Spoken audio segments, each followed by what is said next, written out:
I don't want to sound too egocentric, but I always had an idea that this could be a trilogy. I always had an idea that this was a bigger story than just one movie. And I always knew that I had a fuller story that I needed to tell from the very beginning about Rocket, about Nebula, about Peter Quill. And that's what I think that we've done. Each character has a beginning and an ending that ends at the end of this movie. So I always felt like this was going to be a bigger story.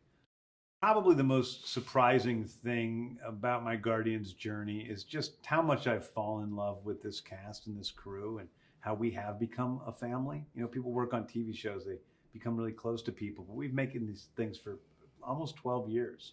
We've been working on Guardians movies and doing press tours like this and everything. And so we've just become so close. That's the hardest thing is not seeing these people every day.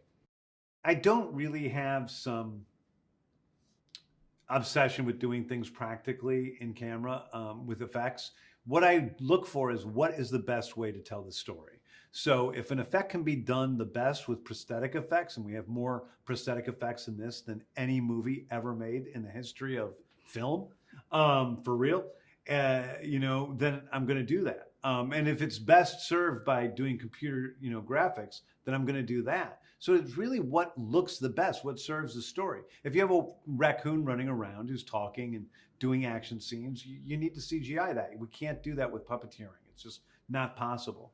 But if you're going to have a, vampire Batwoman who's going to have big emotional scenes with the rest of the cast, well, that is probably going to be, a prosthetic effect. And I find that something in a lot of movies they do is they just don't prepare enough. So they just do everything CGI because they're being lazy and they're not getting it done beforehand. And we just make sure to take as much time as we need to get things right so we can do it on screen when that's the best way to do it. The hardest thing about making this movie was putting together this soundtrack. I think on the first two movies, they were all, 70s AM pop hits. There's a limited supply, a limited amount of top 40s, 70s songs that I could use.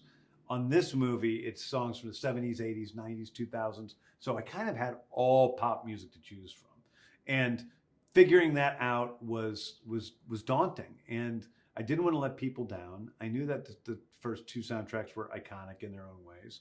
And so I wanted to do something that was as good as those two things. And I worked really, really hard and switched out songs constantly, trying to figure it out, and eventually came with the mix we have, and I'm really happy with it. I don't remember what I said to everyone on the day that we wrapped. I'm like, I'm working hard. I'm like, I love you guys. Goodbye. But I think that what I remember are the speeches that the cast members gave. So I remember Chris Pratt's speech, on the last day of his filming, where he read off quotes from writers who said what a big bomb Guardians of the Galaxy Volume 1 was going to be and how nobody believed it was going to be a hit.